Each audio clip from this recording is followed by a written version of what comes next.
Namaskar, Jai Hind. I am Anurag Gupta. I just want to talk about a very important issue that is a part of our daily lives, road safety and road accidents. Recently in Gwalior, the city which I belong to, in last 2 days, 3 lives were lost, 2 students of class 9th and a teacher in a road accident.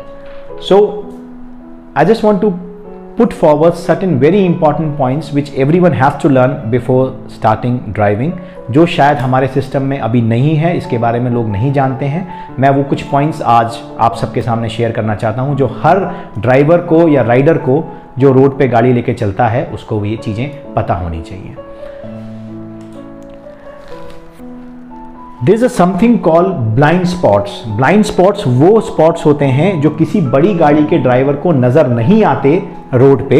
आप एक imagine करिए, ये एक truck है, जो red areas आप देख रहे हैं, इस रेड एरियाज का मतलब है कि इस ट्रक के 20 फीट आगे तक अगर कोई गाड़ी या कोई मोटरसाइकिल या साइकिल या कोई इंसान है तो ट्रक ड्राइवर को वो नज़र नहीं आएगा। सिमिलरली इस लेन में इस डिस्टेंस पे जो डिस्टेंस हम देख रहे हैं, इन लेन्स में अगर कोई इंसान है जो इस डिस्टेंस से कम का है वो इस ड्राइवर को नज़र नहीं आएगा। जो हमारा जो साइड के शीशे होते हैं उसके करीब 20 फीट का एरिया बड़ी गाड़ी में नज़र नहीं आता, उसके पीछे का दिखने का शुरू होता है। सिमिलरली किसी गाड़ी के पीछे 30 फीट पीछे का जो एरिया है वो किसी बड़ी गाड़ी में नज़र नहीं आता।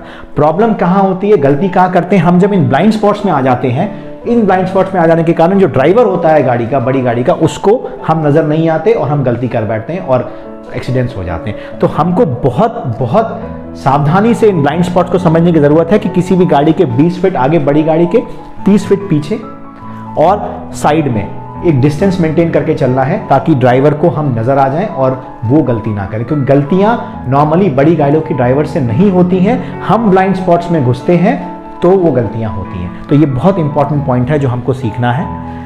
अब बात आती है, मैक्सिमम एक्सीडेंट्स होते हैं जब कोई बड़ी गाड़ी टर्न करती है, तो उसके लिए हमको समझना पड़ेगा टर्निंग रेडियस बड़ी गाड़ी का क्या होता है। अगर हम बड़ी ट्रक की अगर बात करें या बस की बात करें, 55 फीट का टर्निंग रेडियस होता है। उसका रेडियस आप समझते हैं, 55 फीट का टर्निंग रेडियस होता है। अगर उस रेडियस से कम में कोई गाड़ी आती है तो संभावना ज़्यादा है कि वो गाड़ी एक्सीडेंट का पार्ट बन जाए। तो हम जब भी कोई बड़ी गाड़ी टर्न कर रही है, हमको ये देखना है कि हम उसके 55 फीट तक उसके रेडियस में ना आए। ऐसे अगर बस उतनी लंबी नहीं है तो करीब 30 फीट के रेडियस में हम ना आए। ये गलती कब होती है? जब हम इनके टर्निंग रेडियस में आ जाते हैं। और जब टर्न होता है तो कोई ना कोई ब्लाइंड स्पॉट वहाँ होता है जिसमें ड्राइवर को सामने सड़क पे क्या है वो नहीं दिखता और ये गलती हो जाती है। तो ब्लाइंड स्पॉट और टर्निंग रेडियस बड़ी गाड़ियों का समझने की बहुत ज़रूरी आवश्यकता है जो हमको समझना चाहिए। फिर एक गलती होती है ओवरटेकिंग की। ओवरटेकिंग का एक रूल होता है कि you need to overtake from the right lane, that is the rule of overtaking. जब हम मल्टीपल लेन हाईवेज पे चलते हैं तो जो राइट मोस्ट लेन होती है वो होती है ओवरटेकिंग लेन। हमको अगर ओवरटेक करना है तभी हम उस लेन में आते हैं और उसके बाद हमको उस लेन से वापस अपनी लेन में आ जाना चाहिए। गलती नॉर्मली क्या होती है, हम राइट मोस्ट लेन में चलते रहते हैं ओवरटेक करने के बाद भी, और फिर जब कोई गाड़ी हमको ओवरटेक करता है या करती है तो कंफ्यूजन हो जाता है और एक्सीडेंट्स हो जाते हैं। तो right most lane is always the overtaking lane which we are not suppose to be in apart from overtaking. Overtaking करने के अलावा हमको उस लेन में नहीं रहना है, हमको अपनी लेन में वापस आना है। ओवरटेकिंग की कुछ रूल्स हैं वो भी देख लीजिए।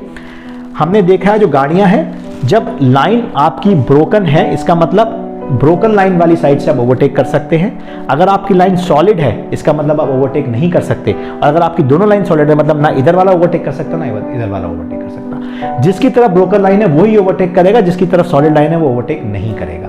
ये एक बहुत इंपॉर्टेंट है। ये लाइंस जो हम देखते हैं हाईवे पे जो खींची होती हैं उनका एक मतलब होता है। डबल लाइंस अगर है इसका मतलब दोनों तरफ से कोई ओवरटेक नहीं करेगा।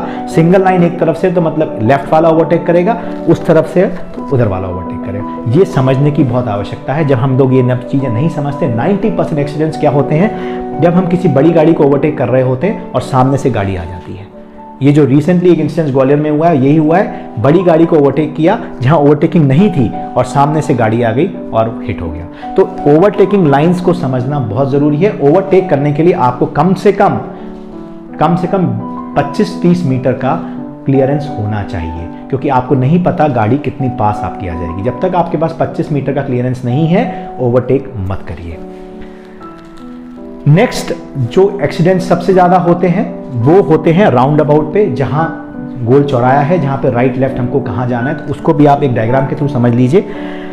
आप किसी राउंड अबाउट में घुसने वाले हैं, जो ग्रीन पाथ आपको दिख रहा है यही राइट पाथ है। You have to be on left and you have to go there.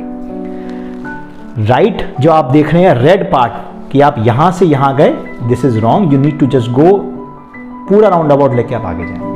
और विक्टिम कहां होता है, जो ब्लू लाइन आप देख रहे हैं ये विक्टिम की लाइन है। एक रूल राउंड अबाउट का, थंब रूल ये है, अगर आप राउंड अबाउट में घुसने वाले हैं और कोई गाड़ी आपके राइट में ऑलरेडी राउंड अबाउट में घुस चुकी है, तो आपको उसको गिव वे देना जरूरी है। मतलब ये जो नीली गाड़ी है ये राउंड अबाउट में घुस चुकी है, जब आप यहां घुस रहे हैं, ये यहां पर आप यहां से हैं, तो आपको इसको पास देना पड़ेगा।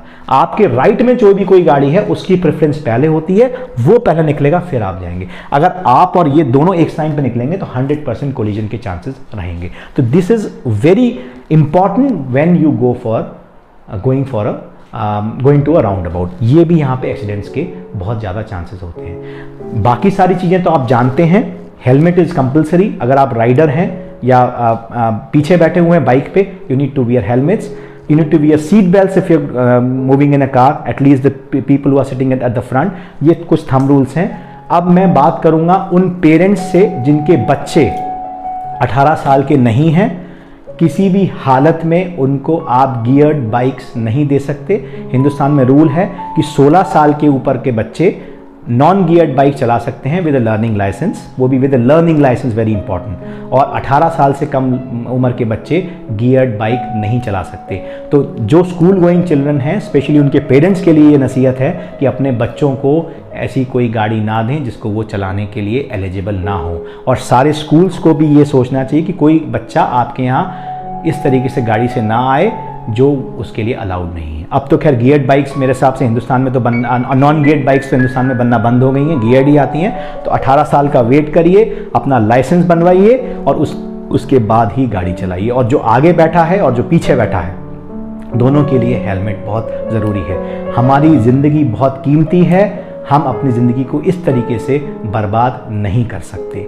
बहुत ज़रूरी है कि हम लोग सारी रोड सेफ्टी का पालन करें। और जो मैंने आपको ब्लाइंड स्पॉट्स, राउंड अबाउट के रूल्स, ओवरटेकिंग के रूल्स, लेन्स के रूल जो बताए हैं, इनको दिमाग में रखिए। बहुत कम संभावना रहेगी एक्सीडेंट्स की। तो अपनी सुरक्षा आपके हाथ में है। प्लीज़ रोड पर सुरक्षित रहिए और शांति से गाड़ी चलाइए और सारे नियमों का पालन करिए। बहुत बहुत धन्यवाद। जय हिंद।